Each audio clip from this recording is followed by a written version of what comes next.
A very good morning to the students of class 7, and in our last class we were talking about the chapter soil, and the topic of discussion at that point was percolation rate. So I was talking to you what is percolation. Percolation means when suppose the rain falls over the land, then what happens, then you can find that the water will now if you throw water over your floor, then how much time will it take to dry up? So you have to mop up that floor, and then when the rain falls over the land, then what happens, you maybe for some time the water will accumulate over a specific area, but after some time you will find that the water disappears. That means the water has percolated or entered the soil, and then in that way when it has entered the soil, that means it will what? It will actually, it has percolated, the water has percolated. So how do we find out the percolation rate? Now in the activity also which I explained, that you need to take a mineral water bottle, and with the help of your elderly person you cut both the sides and then fill for both the top and the bottom part of the mineral water bottle, and then fill it with water, fill it with soil, and then after that you put some water over that mineral water bottle. Then what will where the soil is being kept, then after some time you will find that the water will disappear. So when water disappears, that means that is the percolation. And to find out the percolation rate, there is a formula where it is written that if you have to write the percolation rate,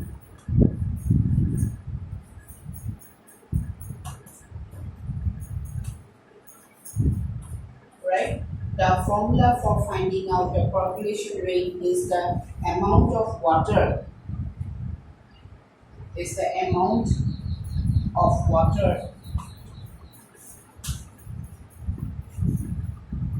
by the amount of water by the time taken. Okay, so that is the formula by which you can find the percolation rate. That means if you find out the amount of water that is percolated, it will be percolating, and what is the unit for it? It is ml. And what is the unit for the time? It is per minute. So suppose I give you an example that you are asked to find out the percolation rate for suppose the amount of water which has been percolated is, suppose it is 500 milliliter, and the time taken is maybe 10 minutes. Then what will be the percolation rate? So 0 and 0 gets cancelled, so it is 50 milliliter per minute. That means the water will percolate at what rate? 50 milliliter per minute. That means in 1 minute it will percolate. Means what is the amount of water that will percolate? It is 50 milliliter. So that is the way to find out the percolation rate, and that way so if you know the amount of water that will be percolated and also the time which is being taken is per minute, so that will actually tell you to help you to find out the percolation rate. So also if you need to know the amount of water that is absorbed in the soil, the amount of water that is absorbed in the soil, then what you do,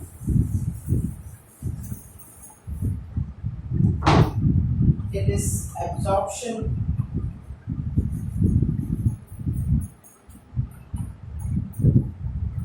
of water in soil. So what you do, suppose you take that means you take a handful of soil in your in a beaker, and then what you do, you take a what is the amount of, you need to have the amount that is the about, suppose 50 gram of powdered soil, and then what you do, you put it inside the funnel where the filter paper is being attached to the funnel. Then after that, what you do, you fill up that funnel with this is suppose the funnel.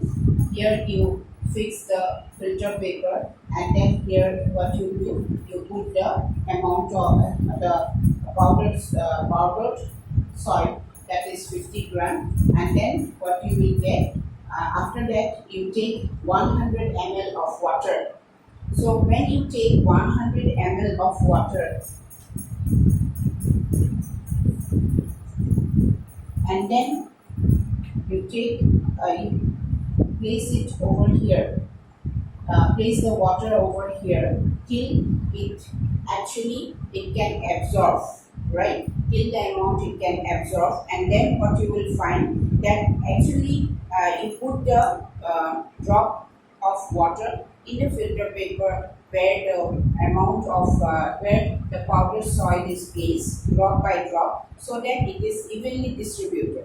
So it should be evenly distributed, and then when it is being spread, then you will find that suppose 60 ml of water is being absorbed. So what will be the amount that will be left behind? It is 100 ml and 60 ml has been absorbed. So it will be, what will the amount that will be left behind is 40 ml. So since it is 40 ml, now we know that actually the when we are talking about the gram, then 1 ml of water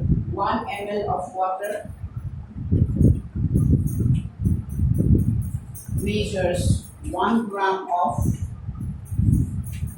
the weight. So that means here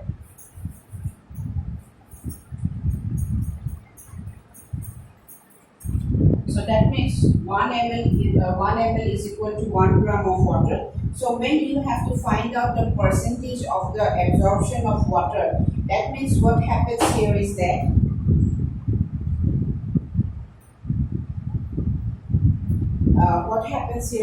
you have taken 50 gram of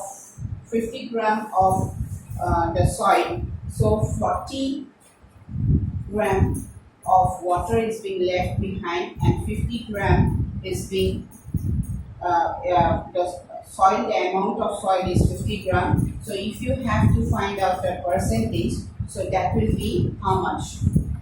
So 0 and 0 gets cancelled, 5 2s are 10. So that means 4 into 2 is 80.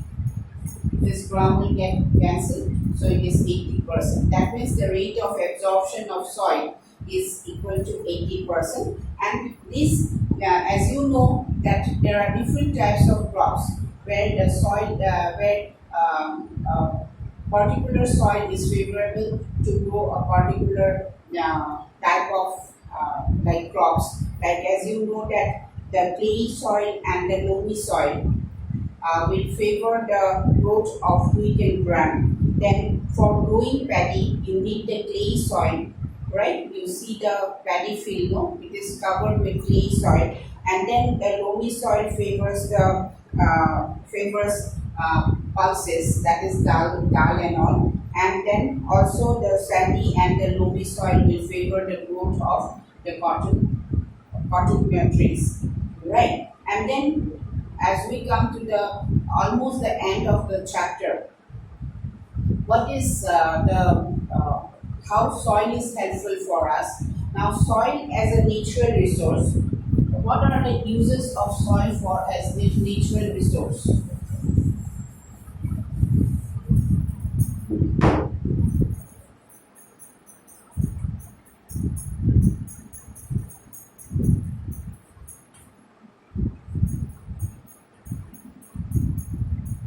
Right? So what is the use of soil as a natural resource? One is that it is used for food, then clothing and shelter. Right? Over the soil we use to build our homes. all our homes are on the over the soil. Then also we have food. Its plants are grown over the soil, where we get the food from the plants, food from the plants, and then clothing. How it is helpful, like the jute plants and the cotton plants, they provide us with clothes. So that means the soil is helpful for us. It is a natural resource, as you know, and then it helps us to give us food, because we get lots of food from the plants. Then it also helps us to give us clothes, because clothes also here, what it happens, we get the cotton clothes, which is very comfortable for us to wear during the summer season, as you have already learned in your chapter fiber to fabric. And then also the shelter, that means our homes are being built over the soil. Even the animals also, like the caves, even the nest of the trees, nest of the birds. There, though it is being built over the plants are also means grown in the soil. So that way it is used to make it is helpful. Next is that it provides us with minerals. Now you know that we get coal, petroleum from under the soil, right? Then we get various other minerals. The metals are being extracted: gold, uranium, platinum, which are very expensive metals. That also we get from the soil. And the third one is water, which is so much essential for us, because this water we get it from the underground, and then it is helpful for us. It is actually very essential for the survival of the human beings, as well as the other living organisms, because plants also, they require the water for their preparation of food, and also for their survival, because they absorb the water from the under the soil through their roots. So that actually ends the chapter soil, and we'll have further discussion in the next class. Till that time, do have a good time ahead. Thank you very much.